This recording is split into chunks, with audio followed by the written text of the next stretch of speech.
নেদারল্যান্ডসকে white wash করা হলো না বৈরী আবহাওয়ার কারণে। সিলেটে তৃতীয় টি-20 বৃষ্টিতে পণ্ড হয়েছে। টস হেরে ব্যাটিংয়ে নেমে 18 ওভার 2 বলে 4 উইকেটে 164 রান করে বাংলাদেশ। এরপর বৃষ্টির বাধায় খেলা মাঠে গড়ায়নি। সিরিজ জয়ের পাশাপাশি লিটনের ফর্ম এশিয়া কাপের আগে বড় প্রাপ্তি।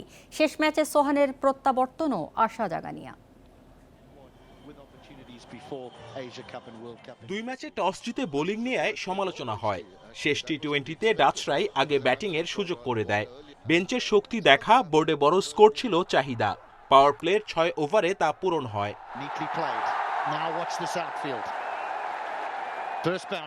সাইফ লিটনের উদ্বোধনী জুটিতে 4 ছক্কার বিনোদন শুরুতে। 3 ওভারে ওঠে 39 রান। একবার জীবন পেয়ে ওপেনার সাইফের 12 রান। লিটনের ফর্ম এশিয়া কাপের আগে স্বস্তির। ডাচ বোলারদের ওপর তার তাণ্ডব। 27 বলে 50 পূরণ, সিরিজে দ্বিতীয়, ক্যারিয়ারের 14 নম্বর 50 লিটনের। তাতে সাকিবকে টপকে টি-20তে টাইগারদের পক্ষে সর্বোচ্চ। প্রস্তুতি সিরিজে প্রথম সুযোগ, 3-এ প্রমোশন পেয়ে ব্যর্থ হৃদয়। 14 বল খেলে তার 9 রান। সেঞ্চুরির সুযোগ ছিল লিটনের সামনে, দুবার জীবন পেয়েও সম্ভব হয়নি। 46 বলে 73 করে আউট অধিনায়ক। একাদশে ফিরে শামীমের 21 রান 19 বলে। পাওয়ার প্লেতে ওভার প্রতি 11-র ওপরে রান। মাঝে বৃষ্টি বাধায় ছেদ পড়ে। ভেজা কন্ডিশনে রানের গতি কমেছে মাঝের ওভারে। 3 বছর পর প্রত্যাবর্তনে আগ্রাসী ভূমিকায় সোহান। 2 ছক্কায় 11 বলে 22 রান। জাকেরও তাল মিলিয়ে 150-র ওপরে স্ট্রাইক রেটে করেন 20 রান। ইনিংসের 10 বল বাকি থাকতে খেলা বন্ধ হয়। তখন স্কোর 4 উইকেটে 164 রান। সেটা 200-র কাছে পৌঁছানোই ছিল প্রত্যাশিত। তবে হয়নি বৈরী আবহাওয়ার কারণে। কার্টেল ওভারেও খেলা মাঠে গড়ায়নি। শেষ পর্যন্ত ম্যাচ পন্ডের ঘোষণা দেন অফিসিয়ালরা। টানা 3 সিরিজ জয় লিটনের নেতৃত্বে। আত্মবিশ্বাস নিয়েই এশিয়া কাপ মিশনে যাবে টাইগাররা। Kamrul Hasnat, Independent News. 11 বছর পর ক্রিকেটারদের সংগঠন কোয়াবের নির্বাচন। মিরপুরে বৃহস্পতিবার দুপুর 3টা থেকে বিকেল 5টা পর্যন্ত চলবে ভোট গ্রহণ। 11 পদের মধ্যে শুধু সভাপতি পদে হবে নির্বাচন। সব ধরনের প্রস্তুতি শেষ, জানিয়েছেন commissioner Nasir Ahmed. Cricketers welfare association of Bangladesh বা কোয়াব এতদিন ছিল শুধু নামমাত্র সংগঠন। 2014 সালের পর হয়নি কোনো নির্বাচন। একচ্ছত্র আধিপত্য থাকা নিষ্ক্রিয় সংগঠনের প্রতি আগ্রহ হারিয়েছিল ক্রিকেটাররা। অবশেষে সেই নির্বাচন দিয়েই কোয়াব পুনর্গঠন আলোর মুখ দেখতে যাচ্ছে। বহুল প্রতীক্ষিত কোয়াব নির্বাচন ঘিরে তেমন উত্তেজনা নেই। 11 পদের নির্বাচনে অবশ্য লড়াই হবে শুধু সভাপতি পদে। প্রার্থী 2 প্রজন্মের 2 ক্রিকেটার সেলিম শাহেদ ও মোহাম্মদ মিঠুন। সাবেকের সঙ্গে বর্তমানের লড়াই। নির্বাচনের পরিবেশ, পদ্ধতি নিয়ে সন্তোষ কমিশনের। খুবই এক্সাইটেড সবাই। বিভিন্ন আমাদের একটা গ্রুপ ক্রিয়েট করা হয়েছে, ওই গ্রুপের মধ্যে সবাই রেডিলি রেসপন্স করতেছে। আমি ইভেন বিদেশ থেকেও বলতেছে যে আমরা অনলাইনে ভোট করতে চাই। 1:30টার সময় আমাদের এজিএম স্টার্ট হবে, ফলোড বাই লাঞ্চ। তারপরে 3টা থেকে 5টা পর্যন্ত ভোট কাস্টিং হবে। এটা অনলাইনেও 3টা থেকে 5টা এবং ব্যালট পেপারের মাধ্যমেও 3টা থেকে 5টা। এরই মধ্যে একক প্রার্থী হিসেবে সাবেক ক্রিকেটার শাহরিয়ার হোসেন বিদ্যুৎ সিনিয়র সহসভাপতি ও নুরুল হাসান সোহান সহসভাপতি হয়ে গেছেন। আর কার্যনির্বাহী সদস্য হিসেবে আছেন শান্ত, মিরাজ সহ 8 জন। নারী ক্রিকেটারদের প্রতিনিধি রুমানা আহমেদ। ভোটে সবার অংশগ্রহণে আশাবাদী কমিশন। কেউ ফিজিক্যালি এসে দিতে চায় সে দিতে পারবে, অনলাইনে যে দিতে চায় দিতে পারবে। এবং অনলাইনে দেওয়ার সাথে সাথেই আমাদের একটা সফটওয়্যার তৈরি করা হয়েছে। এটা অ্যাকচুয়ালি HR সফট নামে একটা থার্ড পার্টি কোম্পানি এই কাজটা করতেছেন। কেউ যদি অনলাইনে একবার কাস্ট করে ফেলে তার নাম সাথে সাথে এখান থেকে কেটে যাবে, সে আর ফিজিক্যালি এখানে এসে দিতে পারবে না। কোয়াবকে কার্যকর করার দাবিতে 2019 সালে আন্দোলনে নামে ক্রিকেটাররা।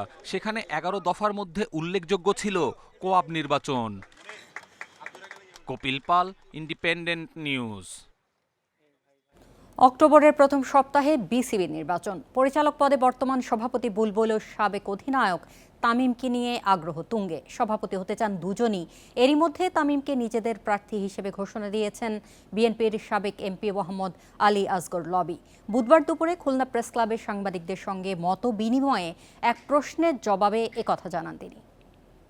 আমরা আমাদের দলের থেকে তামিম ইকবালকে আমরা বিসিবির প্রেসিডেন্টের জন্য বলেছি যে আমরা আমাদের প্যানেল আসবে, সেখানে তামিম ইকবাল আমাদের ক্যান্ডিডেট হবে।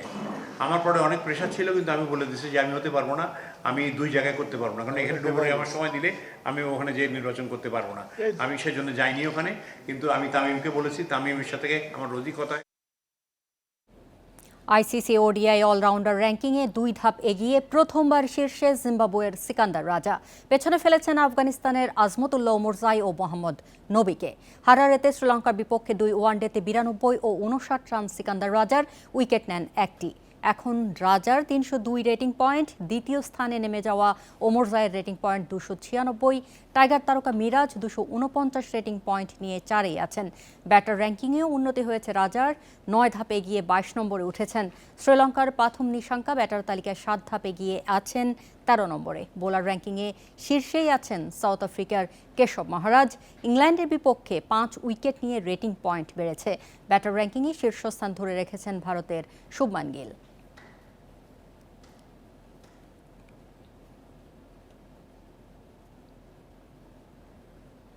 দুটি ফিফা প্রীতি ম্যাচ খেলতে নেপালে বাংলাদেশ দল। 5.5 ঘন্টা ফ্লাইট বিলম্বে ভোগান্তি বাড়ে ফুটবলারদের। নেপালের বিপক্ষে প্রীতি ম্যাচ খেলে এশিয়ান কাপ বাছাইয়ের প্রস্তুতি সারার লক্ষ্য কোচ ও অধিনায়কের। হামজা সমিতকে ছাড়াই কাঙ্ক্ষিত ফলাফল পেতে আত্মবিশ্বাসী লাল সবুজ। টিম হোটেল থেকে বিমানবন্দর, জাতীয় ফুটবল দলের গন্তব্য নেপাল। ইমিগ্রেশন শেষে বাঁধল বিপত্তি।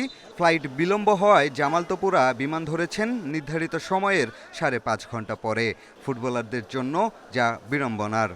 জানতে পারলাম যে ফ্লাইটে টেকনিক্যাল প্রবলেম হয়েছে। নেপাল মিশনে কোনো কিছুই যেন পরিকল্পনা মতো হয়নি জাতীয় দলের। লম্বা সময়ের ক্যাম্পে কিংসের 10 ফুটবলারকে পাওয়া গেছে মাত্র 2 দিন। তাতে কাবরেরা মনমতো প্রস্তুতি সারতে পারেননি। শেষ পর্যন্ত অপেক্ষা করেও পাওয়া যায়নি হামজা চৌধুরীকে। লিগ ব্যস্ততায় আসেননি আরেক প্রবাসী তারকা সমিত সোম। একই সময় অনূর্ধ্ব 23 দলের খেলা থাকায় পাওয়া যায়নি ফাহমেদুল মোরসালিন আলামিন সহ নিয়মিত অনেককেই। লাল সবুজ দল অনেকটাই সাদামাটা।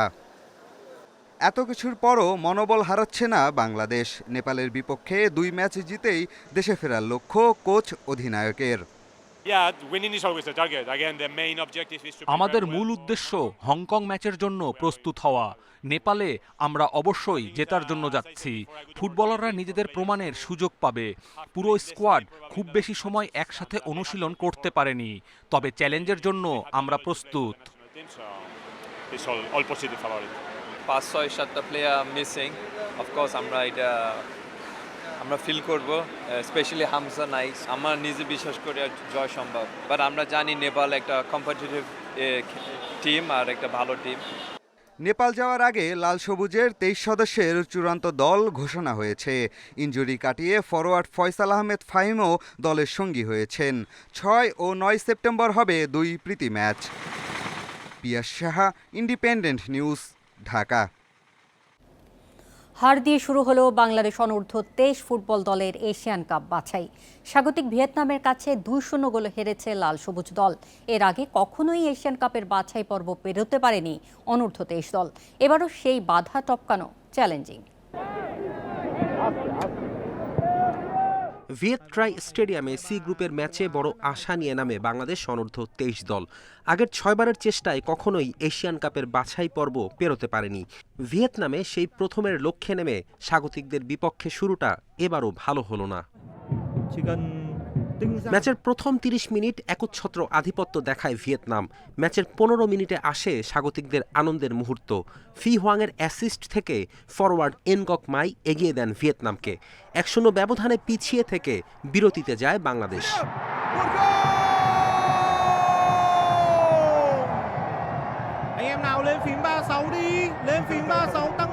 বিরতির পর আক্রমণের ধার বাড়াতে আলামিন ও আকাশকে উঠিয়ে মিরাজুল ইসলাম ও পিয়াস নোভাকে মাঠে নামানো হয়, কিন্তু উল্টো একের পর এক আক্রমণ শানাতে থাকে ভিয়েতনাম। 82 মিনিটে চোখ জুড়ানো এক সেভ করেন বাংলাদেশের গোলকিপার শ্রাবণ। তবে পরের মিনিটেই কর্নার থেকে ব্যবধান দ্বিগুণ করে ভিয়েতনাম। লিডুকের অ্যাসিস্ট থেকে সফল হন ভিক্টর। এই গোলে শুরুর ম্যাচে 2-0 ব্যবধানে হারের হতাশা বাংলাদেশের।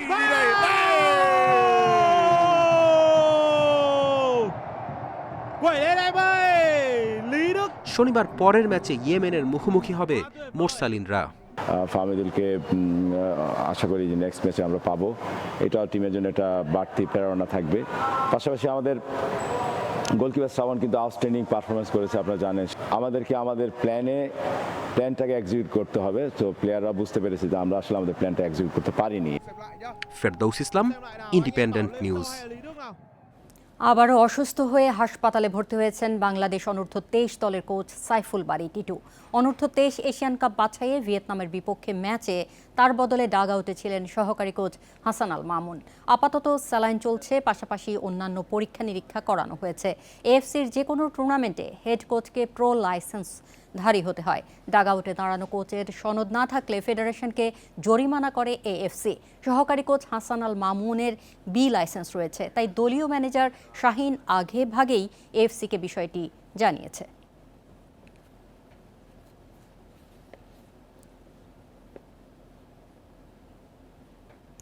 এশিয়া কাপ হকির স্থান নির্ধারণী প্লে অফ ম্যাচে কাল বাংলাদেশ নামবে কাজাখস্তানের বিপক্ষে। ম্যাচ শুরু দুপুর 2:30টায়। গ্রুপ পর্বে মালয়েশিয়া ও দক্ষিণ কোরিয়ার কাছে বড় ব্যবধানে হারে বাংলাদেশ, মাঝে চাইনিজ তাইপেকে হারায় 8-3 ব্যবধানে। গ্রুপ পর্ব শেষে এখন অন্য চ্যালেঞ্জ লাল সবুজের। শীর্ষ 6-এ থাকতে পারলে বিশ্বকাপ বাছাই পর্বে খেলার সুযোগ মিলবে। সেই সুযোগ পেতে স্থান নির্ধারণী প্লে অফে কাজাখস্তানকে হারাতে হবে লাল সবুজকে। জিতলে পঞ্চম স্থানের জন্য লড়াইয়ের সুযোগ থাকবে।